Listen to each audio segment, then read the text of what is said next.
got here, which is some new a new piece of infrastructure that we didn't have before.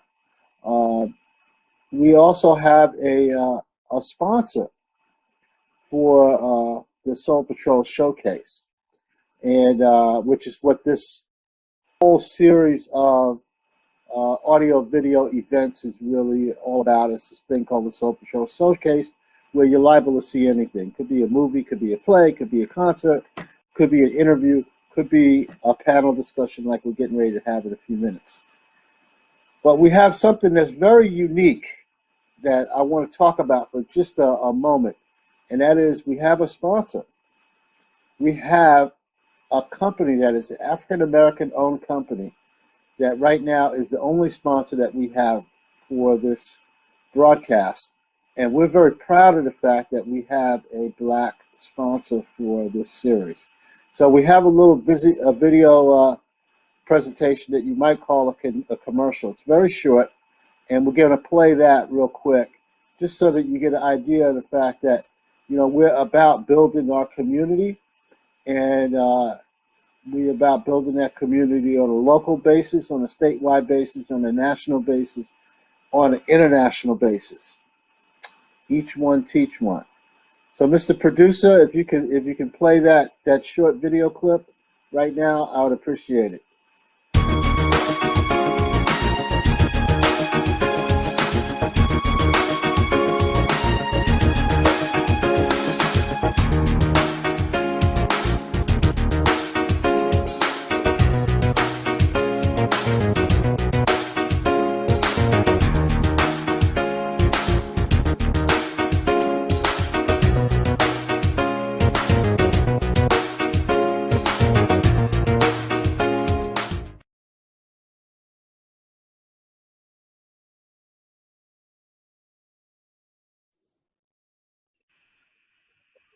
Biz.info, and they're an information services provider that we hope that you will go to, visit early and visit often.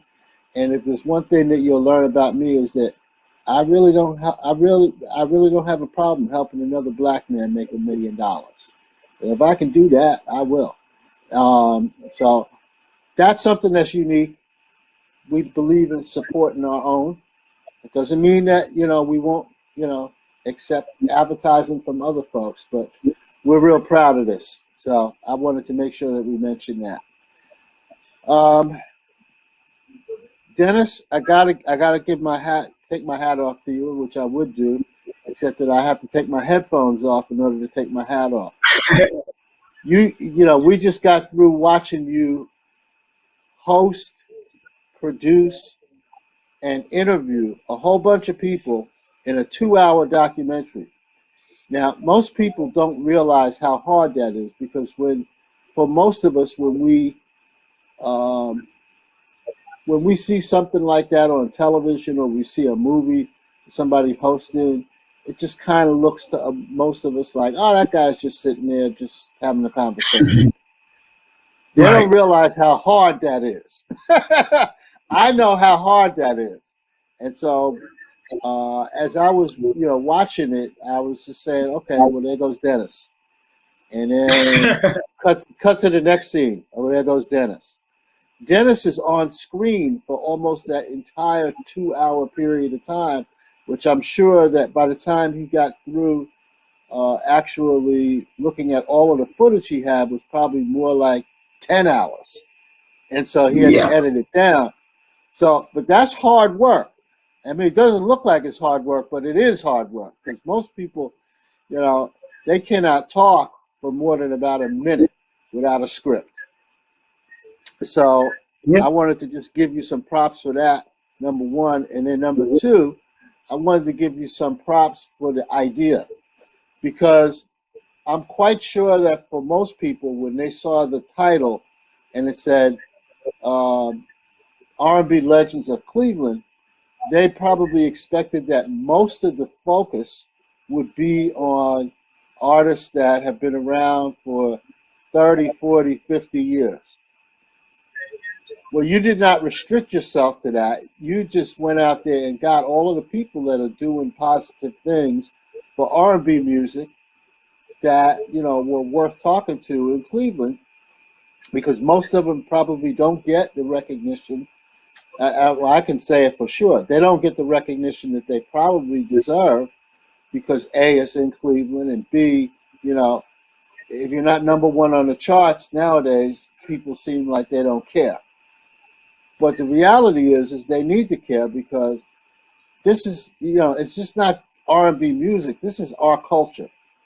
Black people don't have much in America. And things like our music is the biggest thing that we have.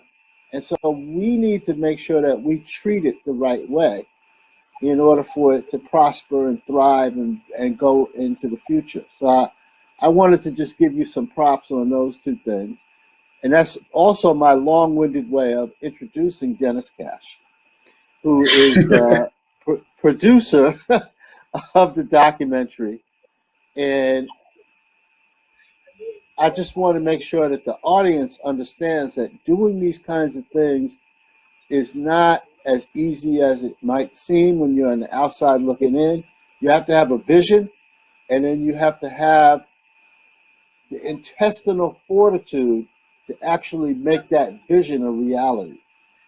And that's something that we don't often do. So Dennis, I'm gonna let you take it away, and I'm gonna shut up for a minute. I want you to introduce the other people that are on the panel that you've brought with you who are in the movie, and let you guys, take us to school on some of the things that maybe weren't in the movie, or expound on some of the things that were in the movie. So Dennis, I'm passing the mic over to you. Oh, thanks for the introduction. I got mesmerized at your commentary on me. I hadn't heard nobody talk about some of the things. You kind of summed it up pretty good. Yes, it's a lot of work to do it, but it was always enjoyable to understand why you were doing it. So you don't really pay attention to it.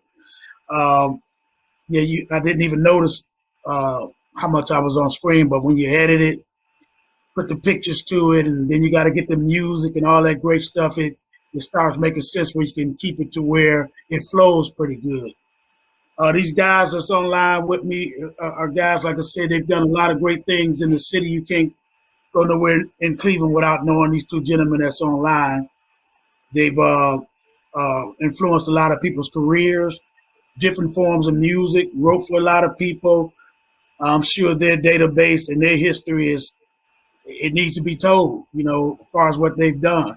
I've been blessed to be around a lot of their stuff and seen it with my own eyes. Just for example, like with Mike Calhoun, first time we understand a local group's record being played on radio outside of my brother, which was with Lou Ragland from 7 Miles High and Hot Chocolate, was Mike Calhoun's "You Guys" song, "I Might As Well Forget About Loving You." That's one of the first songs we understood. Oh, wait a minute, we might can do something like that. And on top of that, it was a smash song.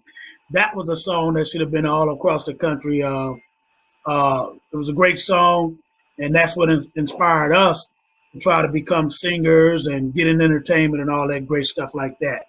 And then again, like I said, for the younger guys, to see the younger guys, I talked about this earlier with Joe and the guys coming up. They just brought a whole new level when that new Jack Swing hit in. They was all over it, because we were from soul and R&B, and then those guys came in and jumped in with that new music. For me, I was fortunate enough to kind of go through a lot of genres. So as these guys, the disco era, soul music, R&B music, Jack Swing, hip hop, rap, whatever, new jacks, new soul, what are the other one they call neo soul, just a lot of genres of music. And one thing consistent about it, it's just another form of life and our expressions of what we got to do as people in the entertainment industry. So that's one of the things I would say. And it was a joy with doing the documentary with the guys and being able to capture some moments in their careers where everybody that I've seen or talked to that saw the show all had the same answer to it, or what they got out of it. The first thing they say is it was educational. Mm-hmm. First thing they say, But it's hard when people are watching entertainment stuff for them to throw in education. Because people want to be entertained. I think that's Well, a good thing. They learned about Cleveland's history, and a lot of people didn't know. And they were really appreciative that they could see it from that point of view.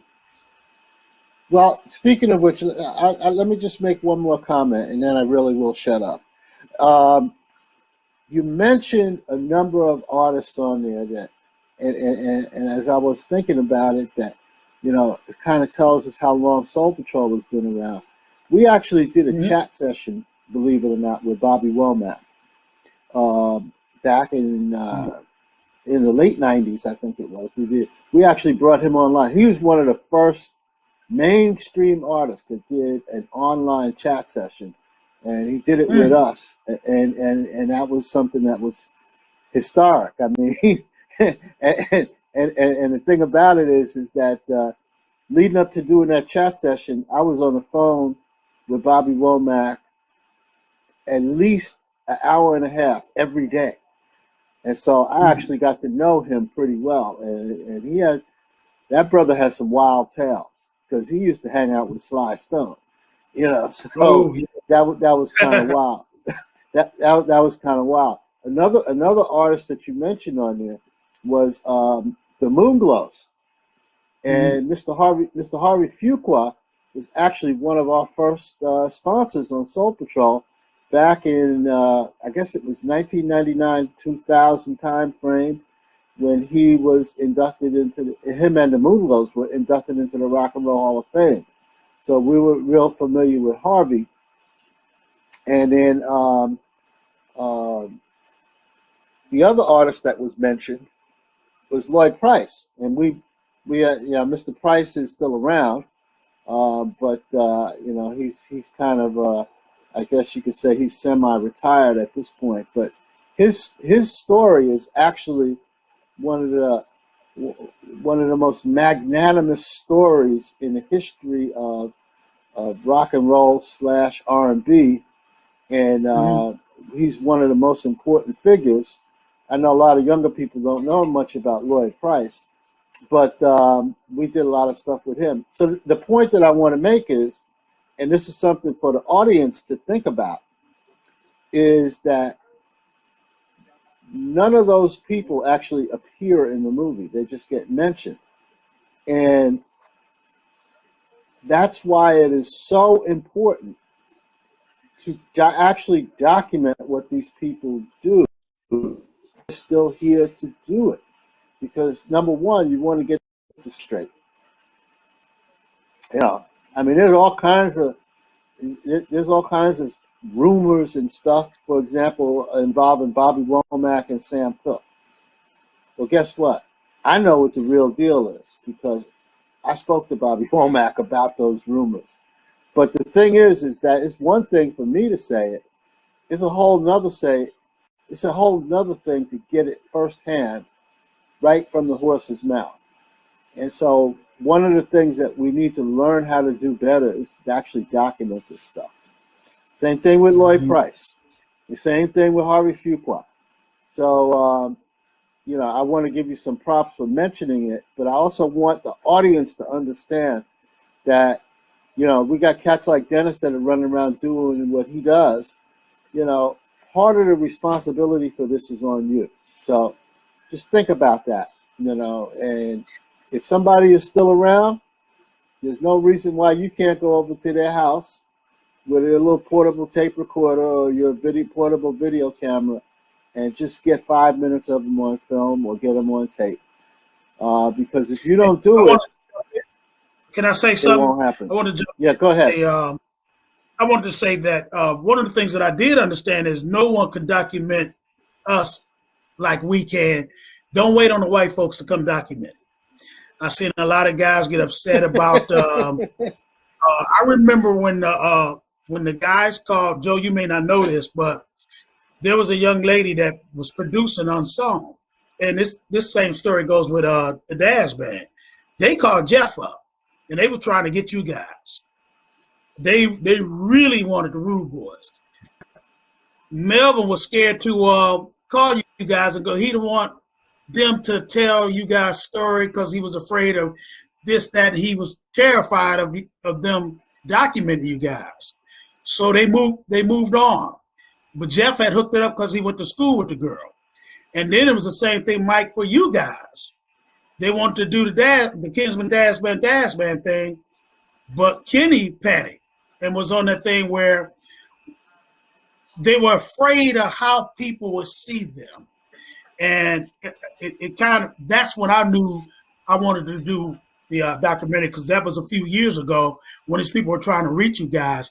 And the people that was, I guess, speaking on behalf of you guys, I don't know how I got back to you guys, even if they even talked to you guys, but it was just their mentality of being afraid of their story being told by somebody else.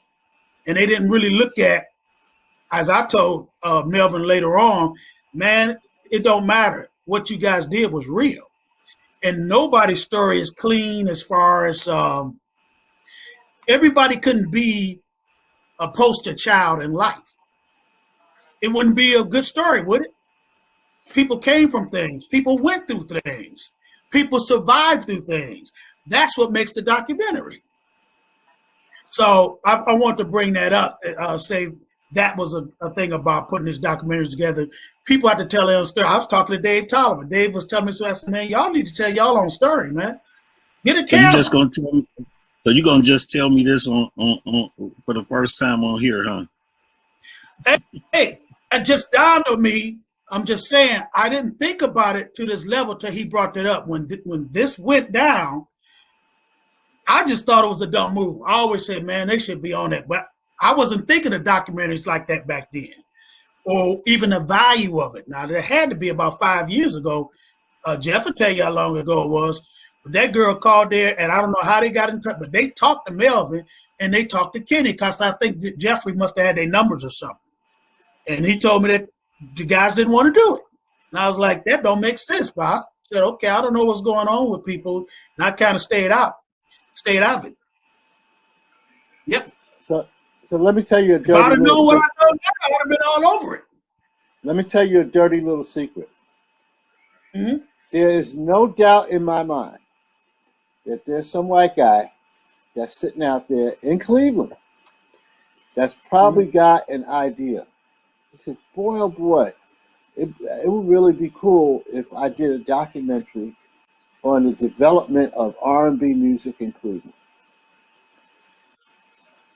Now, this white guy, imaginary white guy, if he was to do that, I guarantee you, he would get all kinds of money, all kinds of backing, all kinds of sponsorship, all kinds of this, that, and the other thing. People would be running up to him, from the Rock and Roll Hall of Fame to, guys like,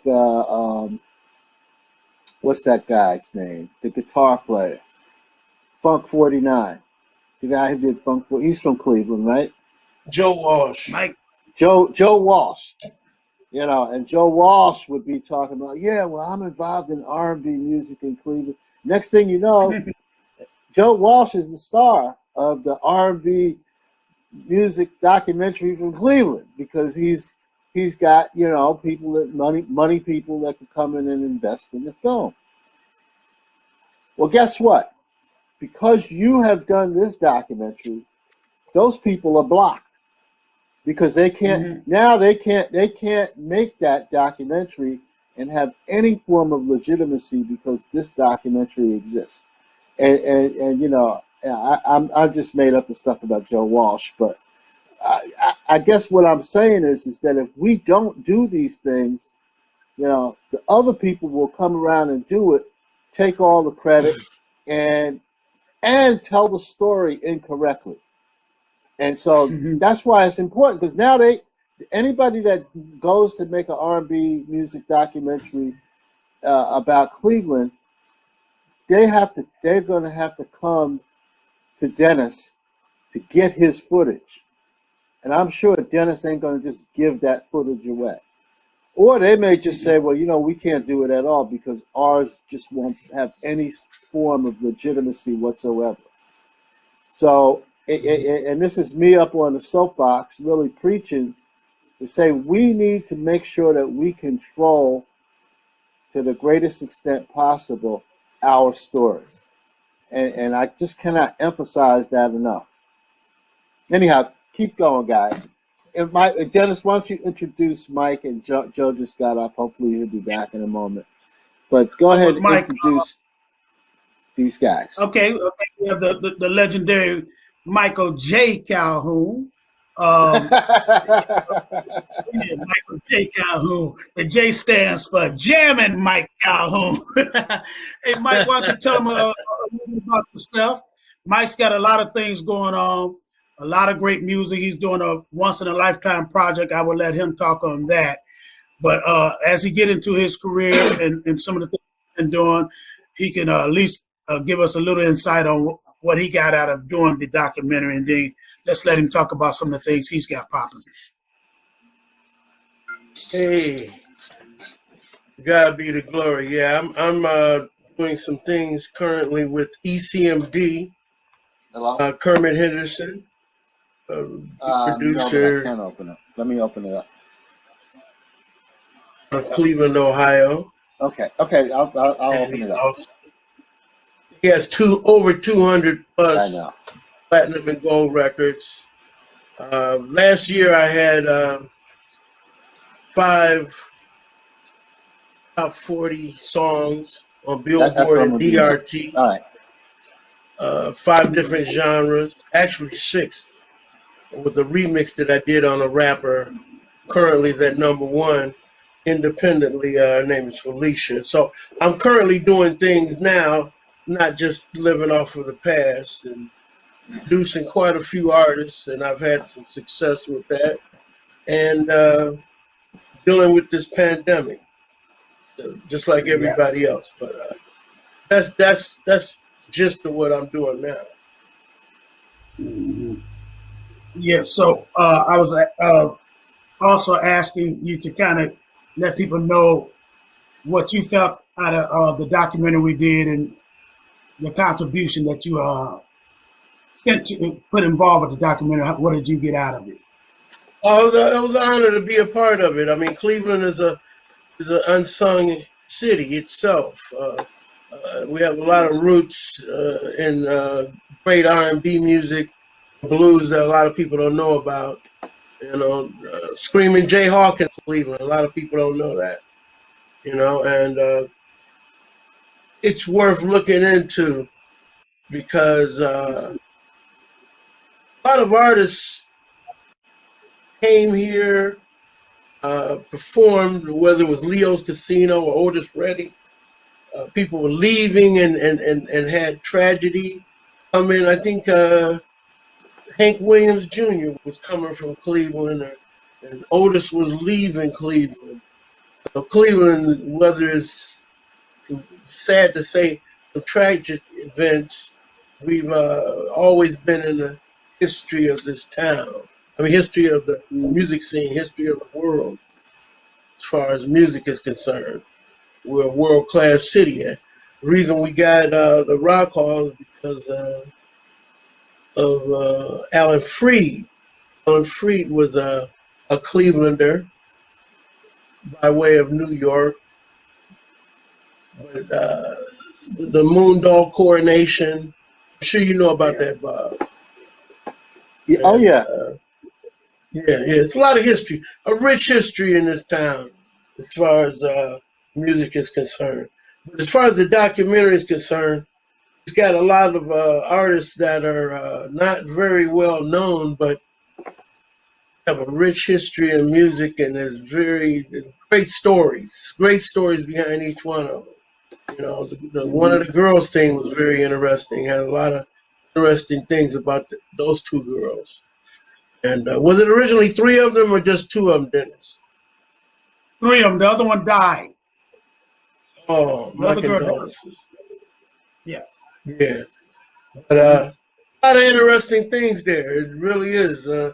People like things they've never heard before. They like getting new news and new information.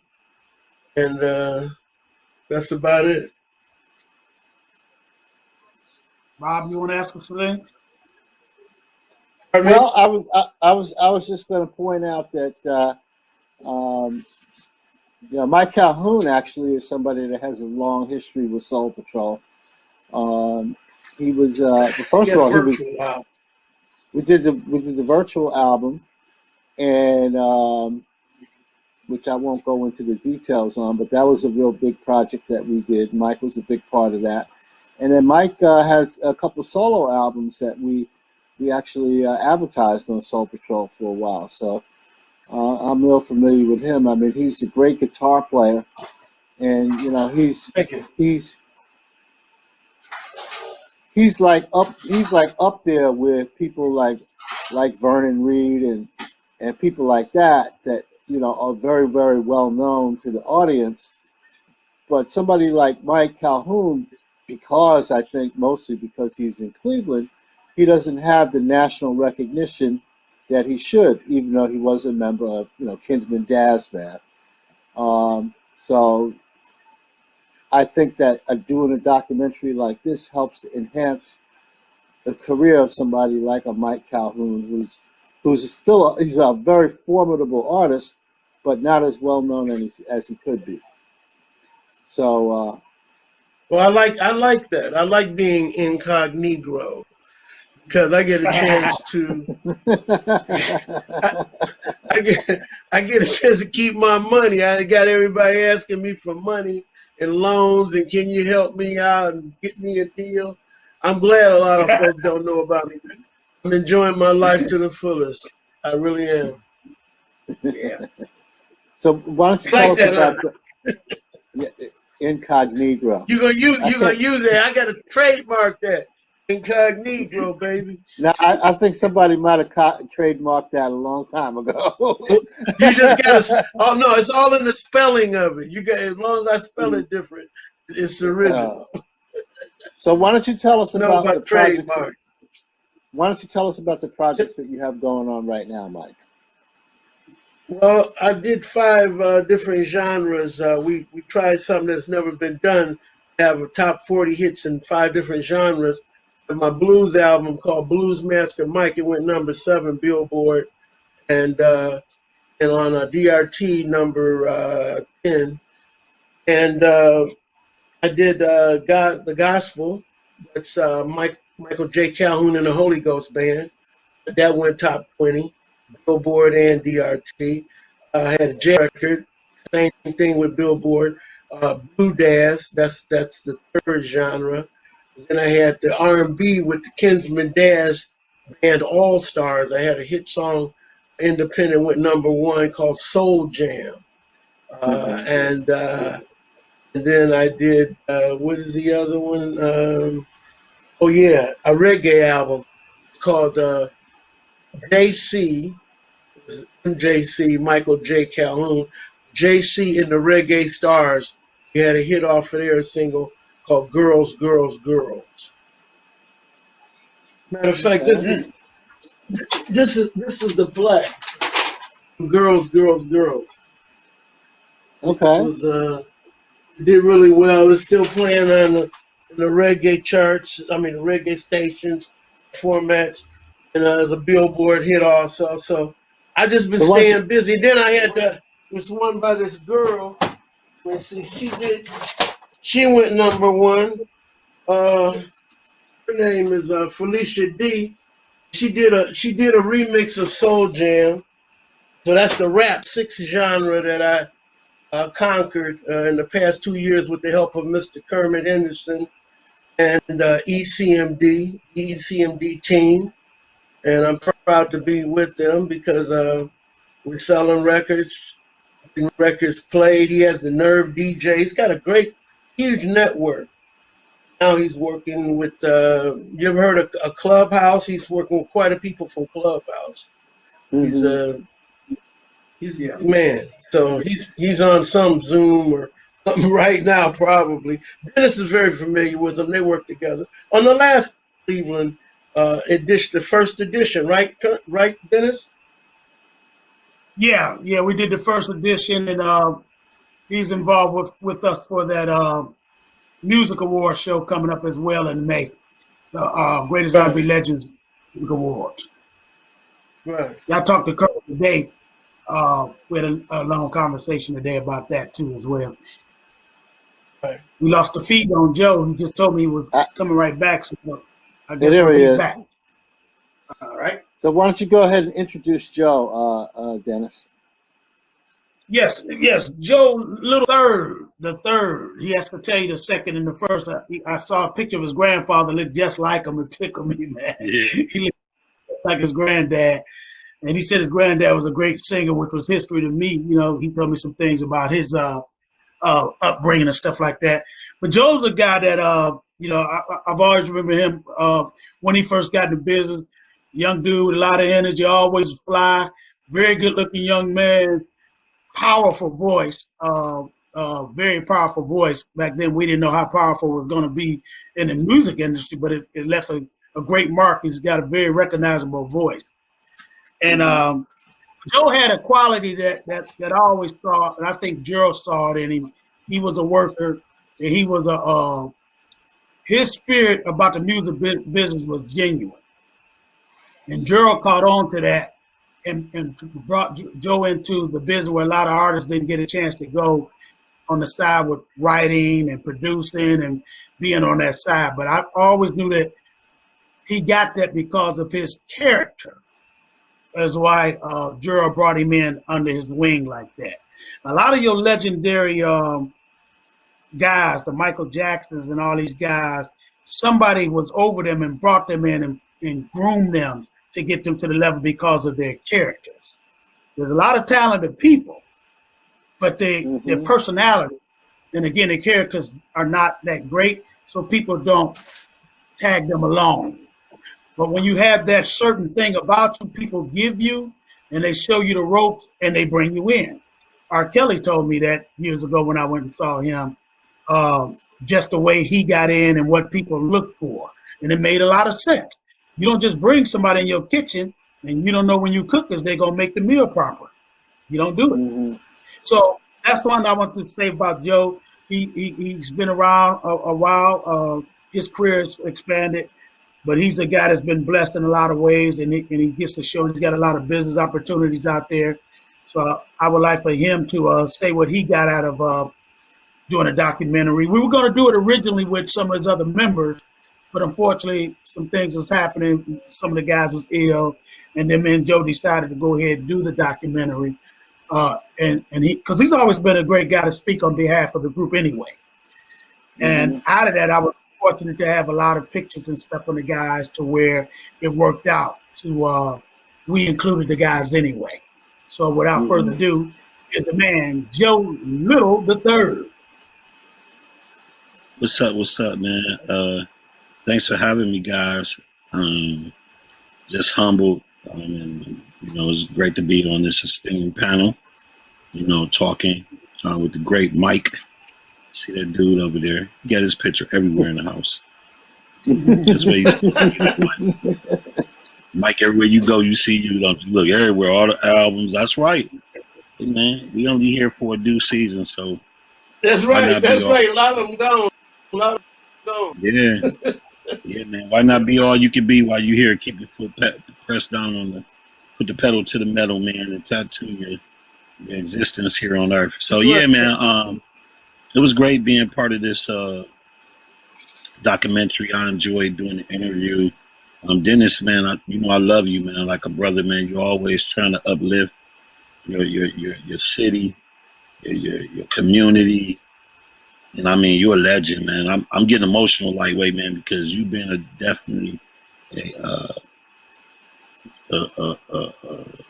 influence on me over the years, and just embracing me. And I thank you for always including me.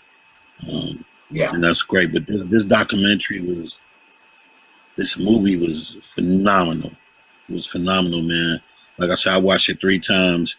And this was my 4th time watching it, which I watched it on and off. But because I already know how it go. But, Gerald would be proud. Bingo, Buddy didn't make it. I don't know if Buddy had got a chance to see it before he passed last month.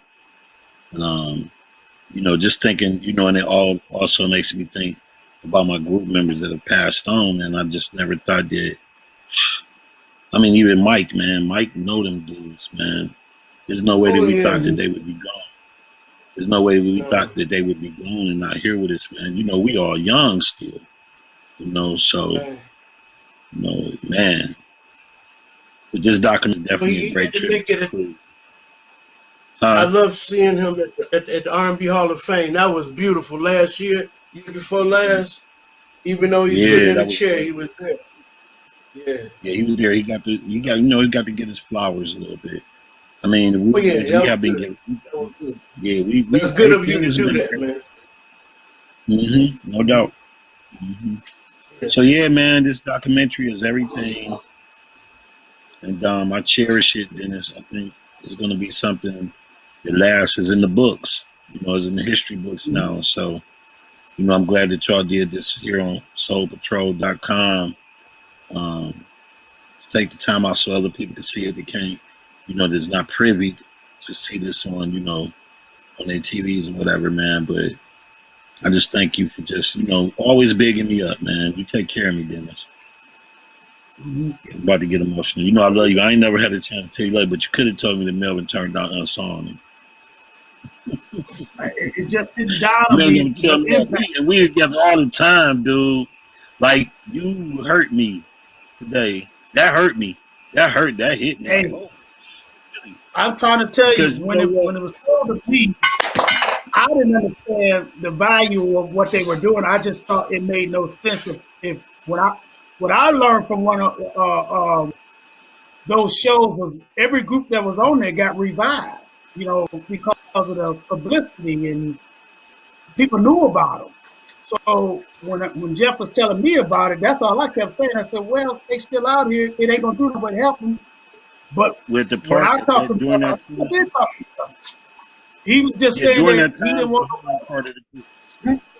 He was, and he probably did it because during that time, you know, yeah, that might have they, been a time when y'all had a you couple remember of the memory move, changes. remember the move that That might be what right, it so was. the move that they tried to pull that I stopped, you know, and at that point, you know, I ain't gonna say, well, I didn't allow them, you know, because they had tried to pull a move and I pulled a move.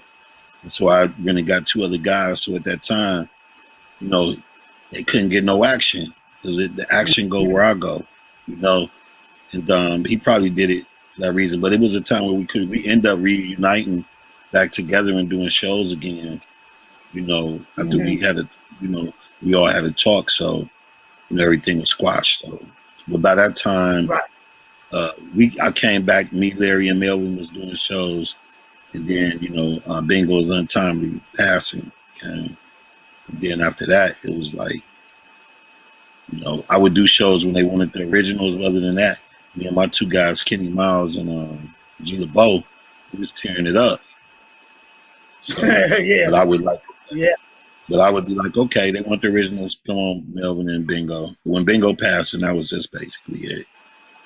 I mean, I couldn't, you know, when Buddy was already down. So, and Melvin, you know, he's sick now. So, you know, so it's me, the last man standing. And, God is good though, man. This documentary is a great thing, man.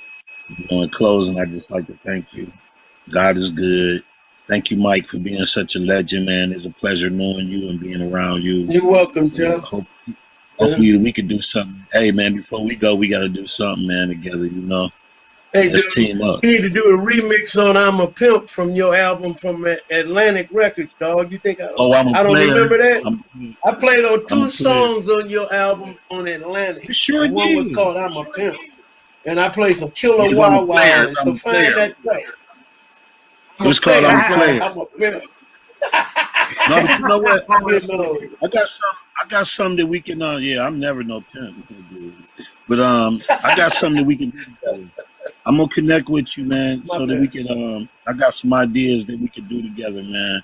For real. Let's put records out. I'm sitting here at the studio, at my studio at home right now. So I'm right here. Right. And I record.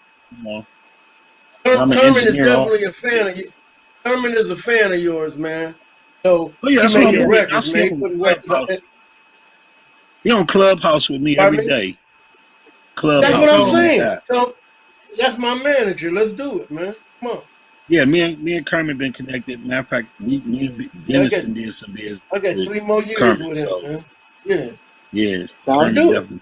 All right, guys, sounds like you I guys gotta just run. Yeah, I gotta sounds like run you and guys take just care of made my it. parents, man. I You gotta take care of appreciate your y'all, business, man. man. All Yeah, I right. gotta take care of the Appreciate you parents, too. man. I'm here. All right, Joe. You be cool. All right, much love. Okay. It Much sounds love. like y'all just made a business connection. Yeah, you know, that's Bob Davis. Oh, The Connect line, Bob Davis Connect line. That's what you've been doing all these years, right. connecting people. Yeah, yeah, yeah. I can So always say I was on an album with who's that? Who was that on there? You had a jazz artist that was on that virtual album. Chico Hamilton. I said I was on Chico an album with Hamilton. Chico Hamilton. Yeah, that's big, dude. That's on Yeah. my resume, man. Come on, man. Well, that was one Dennis. of the points. That was one of the points of doing it. So it's there's plenty I'm to go glad around for everybody. we can bless Yeah. each other, man. We got the song I produced on Dennis Cash's group Cash. They had my co-writer and producer on that song was Kevin Kendrick, a cameo. He played with Madonna. He Yeah. did the soundtrack. Was it Idlewild, the one that had Andre 3000? Remember that movie Wow. they did? Him and Big Yeah. Boy, Outkast. Yeah, he's on all that Yeah. stuff. So there's some trivia right there. Hot thing, not Prince's Yes, it hot was. thing, but Cash's hot thing. Yeah, Yeah. Yeah. Mhm. it was Yes, it big. was. So Well, yeah. we're Thank you gonna for letting me be a part of that virtual album. yeah. Well, I need to get no I need to problem, get my that brother. again. Man. Yeah, I want to get some of those songs again. Can I look it up on the site? Where can I find it? You Where can't can I find it find any those songs? place. It's out I of know print. because it's virtual. But well, you got the songs. One of the Wooten brothers. One of the Wooten it's brothers was on that track too. it's out On of that print. it's out of print. I'll find it. I put it on a CD every song. I'm gonna look it up and send it to you so you can press it up.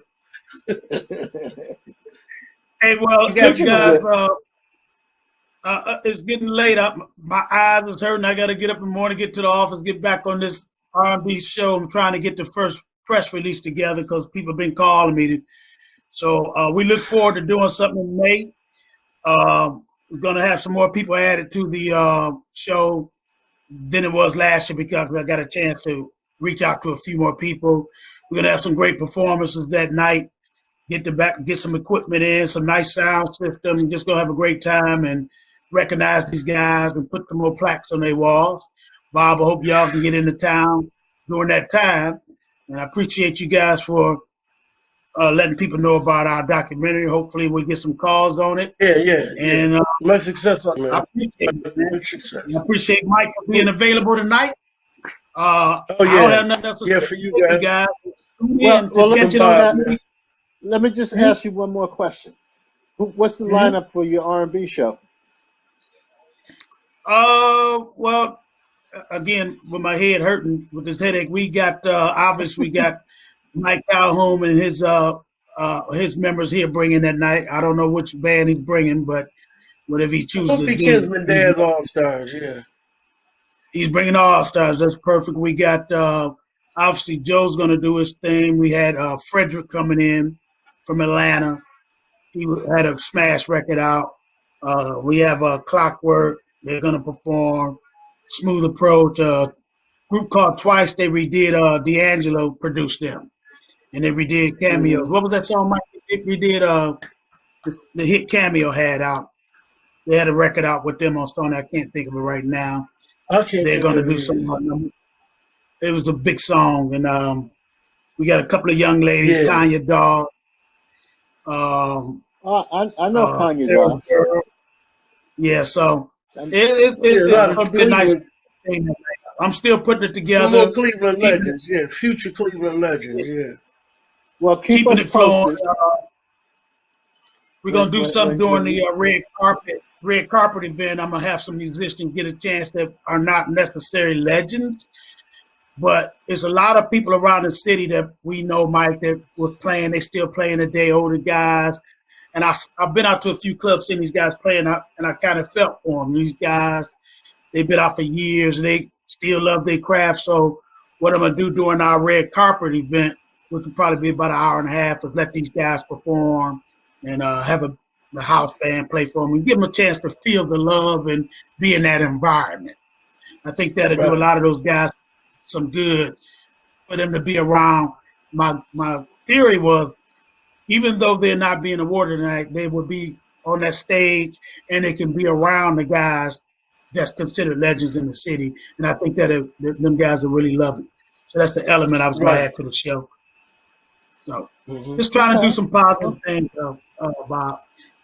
Well, keep us posted, and when you get that press release ready, you let me know, and maybe we can do something with that press release and help get that out there for you. But I want to just thank you all for, first of all, for creating a documentary, bringing it to Soul Patrol, giving us the opportunity to expose it to folks out there. I can tell you, in looking at some of the site statistics for this week, the event page where the documentary is listed has a tremendous number of hits. So, that's one of the things about doing a live event. Sometimes, people don't always keep that foremost in mind, but people have been checking it out, and I've been getting a lot of questions about it. So, just keep on rolling, man. I really appreciate it. I appreciate you showing up here, Mike, tonight, and it's all good. Tell Joe that we appreciate him. I met him for the first time tonight. So, just keep on keeping on. Yeah. All right. And you okay. guys have a good one. So thanks a lot. And to the audience, thanks for hanging in there with us. I know that it was a long movie. What I want to do now is just kind of close things out. Let y'all know, number one, we got a couple of things that'll be new to the site. Hopefully I'll have it up tomorrow. The whole thing about Mary Wilson. We were able to record some eulogies for her. We did that offline, and so we're going to have that up on the site hopefully tomorrow. And so, stay tuned for that. And then we got later on this month, we have another Black History event. We're doing a retrospective of the career of Luther Vandross. So hopefully you'll be able to join us for that. And then stay tuned. We got a whole bunch of live programming that'll be coming up in the month of March also that I'm not at liberty to announce it yet. But just stay tuned and you'll find out about it, and hopefully you'll be able to participate in that. And with that being said, I think we're going to close it out. Mr. Producer, can we please one more thing? Yes, sir. Before Dad's band, we were called Bell Telephone. Dennis knows about that. There's a record over in Europe right now. It's blowing up. Vinyl. I'm going to call you and turn you on to that. And there's a company called Disco Hits out of London, and they've been distributing it. But I want to let you. We're going to talk some business on it. I might have you promote that for me. We'll talk some dollars, and just get back with me. I'll with you. I'll tell you. Funk.